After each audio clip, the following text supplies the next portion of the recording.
Hi there. Hi there. I think we are live. It's October. Yeah, it's October. It's still beautiful here. Is it nice there still? It's going to be nice this weekend. Right now it's pretty cloudy and overcast. And I mean, we're starting into that part of the year, I right? think I'm just going to pretend it's still September and even August. I think I'm in that mode, right? Yeah. So hi, I'm Tricia Broderick. Hi, I'm Diana Larsen. And we co-wrote Lead Without Blame, which actually we just passed the 1-year publication mark. Like that was last week. Yeah. Now for a year. Yeah. I'm really looking forward to, learning more about what happens now. I mean, there was a lot of emphasis on what's going to happen during the first year. And it's like, okay, and now what? Yeah.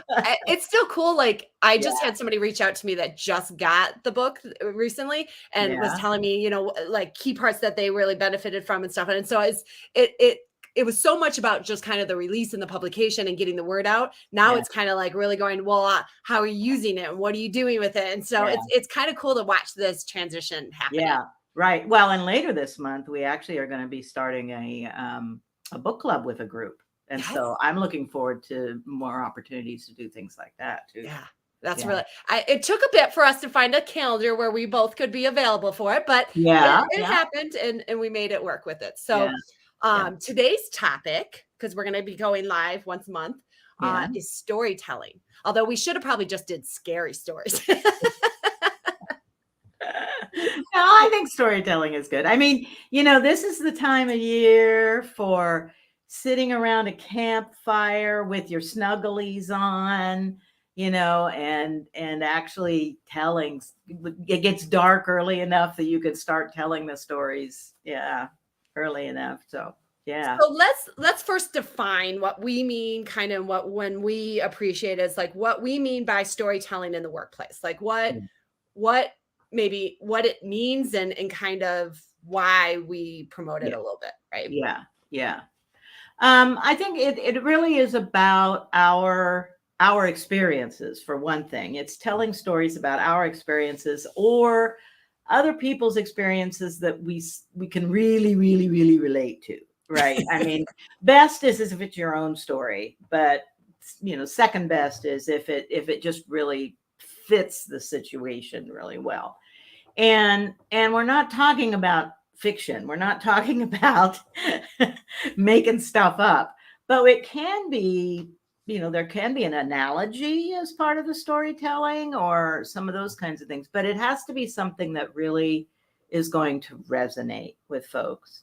And certainly in the context of our work with Lead Without Blame, it's great if a story can be about how, the impact of some learning on that we've had, whether it's learning from a wild, unexpected success or learning from, I didn't really know how to make my way through this, but here's how I figured it out.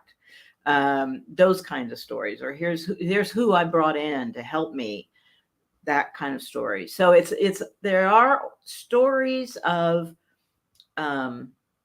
about organizational or personal business, professional learning, those kinds of things, I think are what we really want to focus on.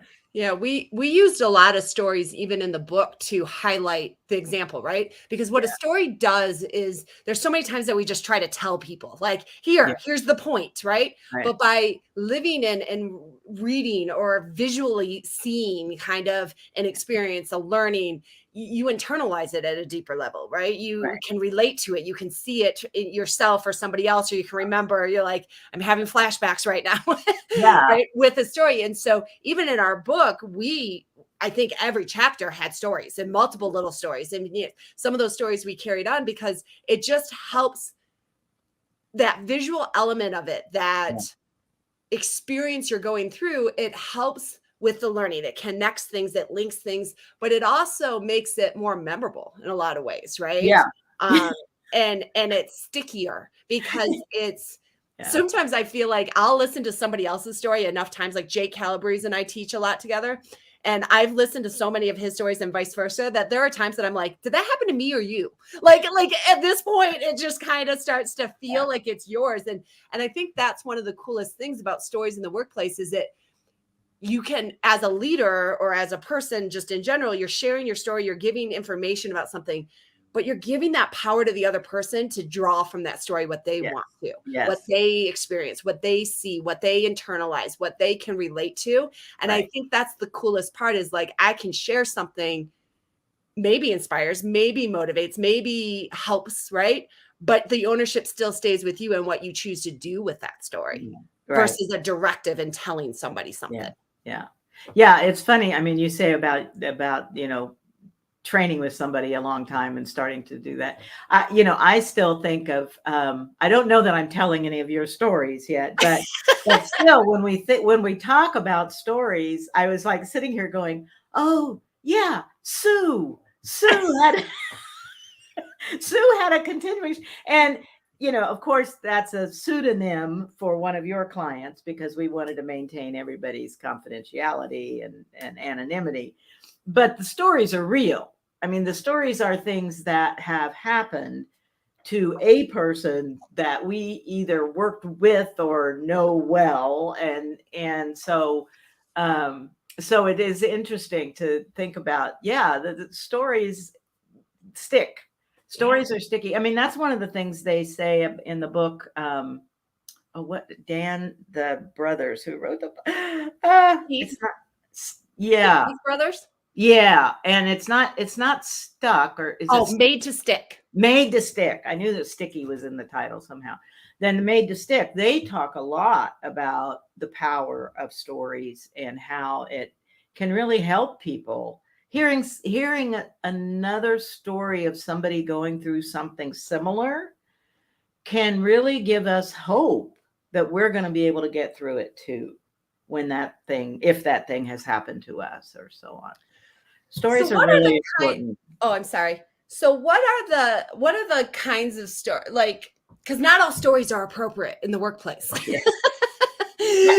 I feel like I shouldn't have to say that, and yet not all stories are appropriate in the workplace. So when we talk about stories in the workplace, what are, when you're trying to think of what stories should you share, do you I'm putting you on the spot a little bit here, but what do you take into consideration? What do you think about when you're picking your stories that you're going to be sharing? Well, I think about, is it something that happened to me so I can actually use my real name and choose to, let go of my anonymity in the story or not? Because that's always super powerful when it's that's so powerful. Vulnerability. Right. Yeah. Tell your own story of, what happened and why you had to learn your way through it and so on. But I think also, I think about, well, for me, because I tend to be kind of long-winded, one of the things I think about is, how can I tell this story in the crispest possible way so I don't end up rambling on and on and on and on.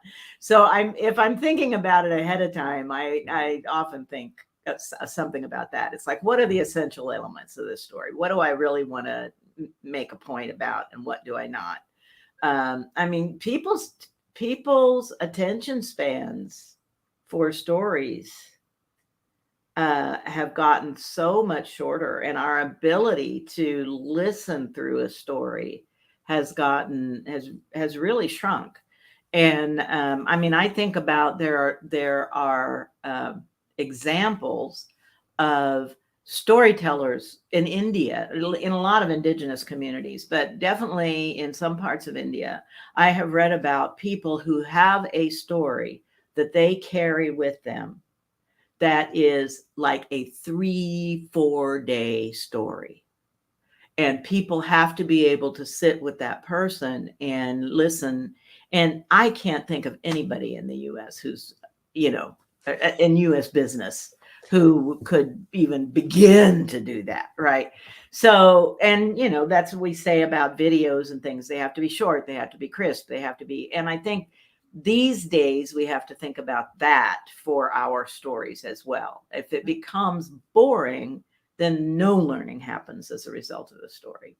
We have to be able to keep people engaged. How am I going to help people stay engaged with this story? Is a really important piece, I think. I like the short, concise dynamic. I think one of mine that I consider a lot is, am I ready to tell that story? I share so many. Sometimes I share too many of the issues I have. I'm like, maybe I should scale it back a little. But am I ready to tell that story? Am I emotionally because I found when I'm trying to tell a story to somebody else and they're struggling, right? And it's for them, but all of a sudden I'm lost in it. And all of a sudden the focus becomes me, because I'm clearly starting to tear up with telling the story or things like that. So a little bit of is am I ready to share that story? Is it might be the perfect story to share right now, but have I processed it enough? Have I had enough distance to doing it and whatnot? I just got distracted for a second. I saw Paul Goddard made a comment in here, and I get to see Paul next week in Amsterdam, so I'm so excited. Yeah, nice. A good story told badly makes it a bad story, and we're going to talk about that in just a second. But I think about, just, am I ready to tell that story? Can I tell a story? Especially if you're a leader in an organization, you have confidentiality thing. Even if you change the names, it's still not appropriate to tell that story in the existing company, because people can figure it out. It's not a good idea. Yeah, people definitely figure it out. Yeah, I think there is that. It's like, are you ready to tell the story? And I also think, do I have permission to tell the story? I mean, is it my story to tell? And then also there's the dark side of telling stories in an organization, and particularly your own stories, which, as we've said, are the most powerful, and the thing I worry about, because I do tell a lot of stories, is, does it start becoming all about me? And like you say, the idea is you're telling this story for a purpose. You're trying to illustrate a point, or help other folks through a similar issue, or there's some reason you're telling the story. It's not just for entertainment. Although, if you're at the company party, maybe you tell an entertaining story, but that's a different type. That's just entertainment, right? That's not storytelling for a business. But it, you have to make sure that the story isn't I, and all about what I did and how I accomplished and how I do. That, particularly for extroverts, that can become a bit of a problem.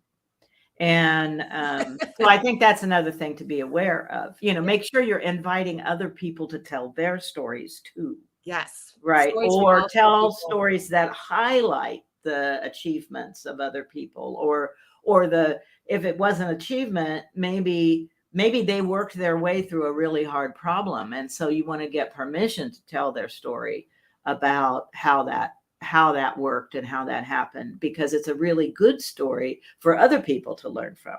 But you always want to be getting permission for that. Even, like you say, even if you're going to change the names or make confidentiality or whatever, I always ask permission. Is it okay if I'm going to tell this story? I mean, there's a great story. I'm not going to tell it here, but there's a great story I tell about. That's a tease. I know. Somebody can ask me about it some other time. But there's a great story I tell about Ken Schwaber, about when I went through my CSM.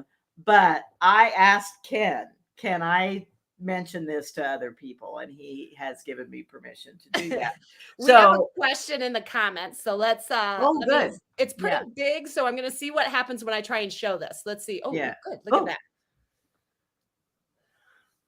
If time management is money gets in the way of being able to tell some of these stories that may take a little bit longer than usual. It could. Yeah. I think it can. I think part of it is how you're flowing with the items. And I've done it to where you have a bigger story, right? A bigger dynamic that you're having. Can you cut it up as you're going along? Make sure that people are engaged, kind of to what Diana's talking about as you're going along.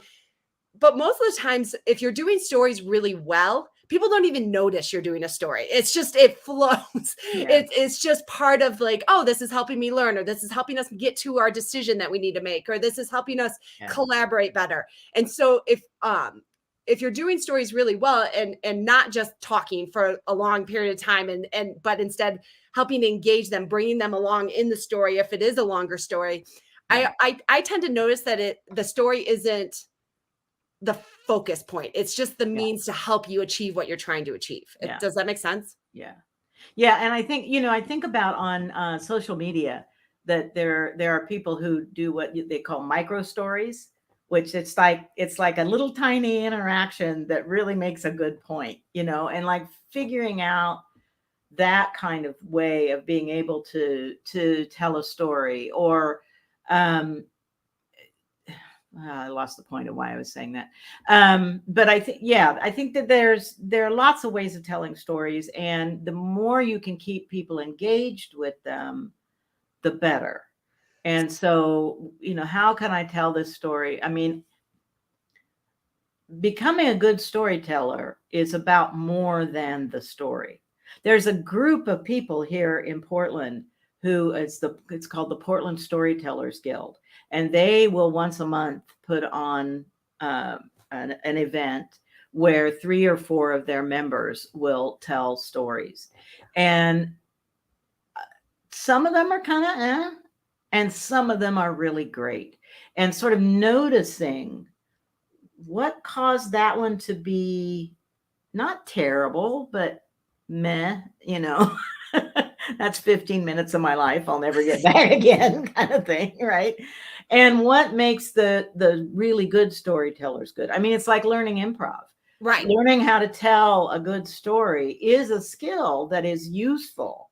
And I was telling Tricia before we got on, the first time I became aware of Steve Denning was he had written a book about organizational storytelling way back in the 90s.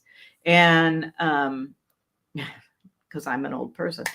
But the idea of thinking of storytelling as a skill that you can develop and that it's useful to develop. Oh, I know what the other part was. It's like somebody said a story told in the comments, a story told badly makes a bad story. Right. So what does it take to tell a story well?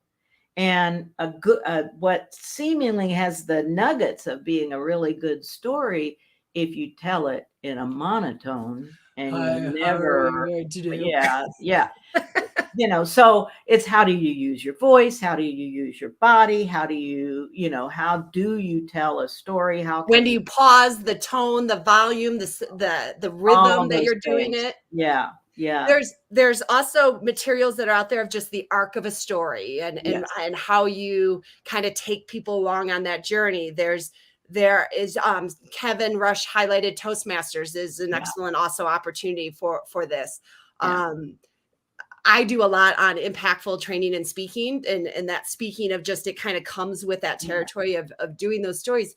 And so this is a skill that you can develop, but you have to go out and be intentional about it. And even and I realize the severe extreme extrovert saying this probably doesn't have as much resonation or doesn't resonate as much, but even introverts can tell good stories. Like people are like, introverts don't talk. Yes, introverts talk. Like that's not, but it does take kind of being willing to be a little vulnerable in that story, because people connect to that authenticity when you're sharing and how you're sharing. And are you reliving those emotions, but not in a way that's distracting, but you're right there as if it's happening again. And that's all part of being able to make it visual for people, which then makes it more powerful. So a little story that I will tell about that is relevant here, about when I was learning American Sign Language. I don't do it well, but I have spent a little bit of time trying to figure it out. I took a few classes in college as well. Right. Yeah. Well, one of my teachers told me that in the deaf community, I mean, if you watch deaf people sign each other in conversation, They are very animated. And this person told me that very often, maybe not very often, but occasionally a deaf person will refer to the way a hearing person talks as paper face.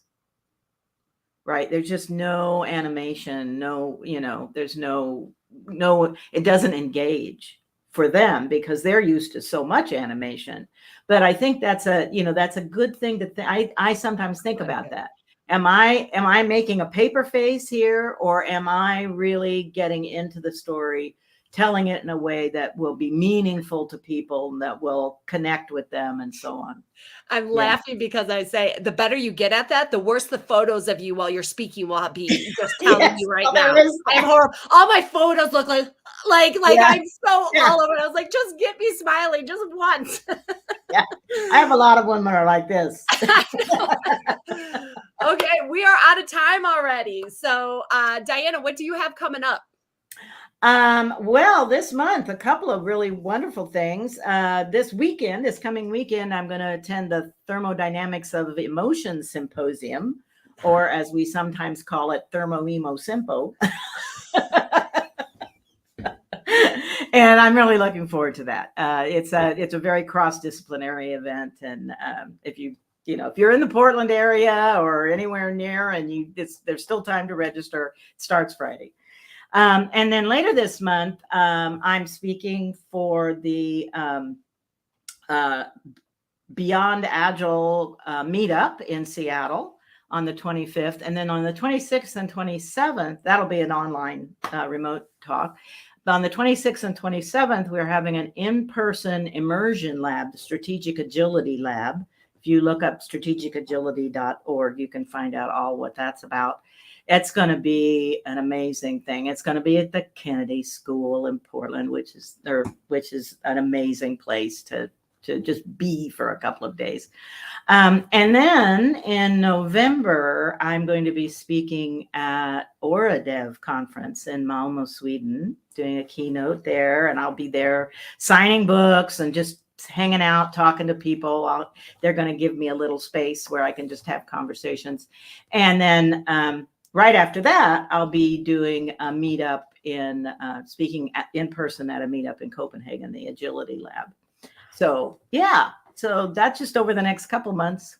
Just a few things. Just a a couple of things. Yeah. I'm pretty light the rest of this year. I have an in-person Leading Amazing Teams course that I do with Jake in Denver in November. It will be the first in-person public Leading Amazing Teams course since before COVID. Yeah. I'm so excited. So that's happening. I think it's half full. So if you're interested, make sure you already get in there because I know it's coming up quick.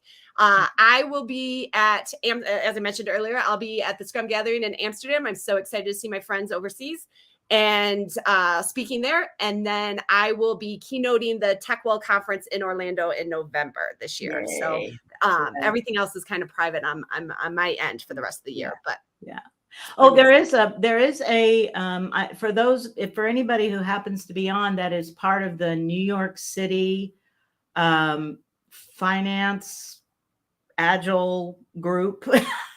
I don't exactly know the name of it off the top of my head, but I'm going to be speaking at that group right at the beginning, like November 3rd or something, right at the beginning of November, remotely, of course. But I'm interested in doing that. I just like that group exists. That makes my heart happy. Yeah, it's a wonderful, interesting group, and I met one of the coordinators of it at the Agile conference over lunch, as you do. And so I'm excited about doing that as well. Took us a little while to get it scheduled, but we are meeting tomorrow to determine next month's date. So we don't have that for you of when we are going to be meeting live again next month, but we will be, and that date will be announced and stuff. So until next time, thank you. Thank you.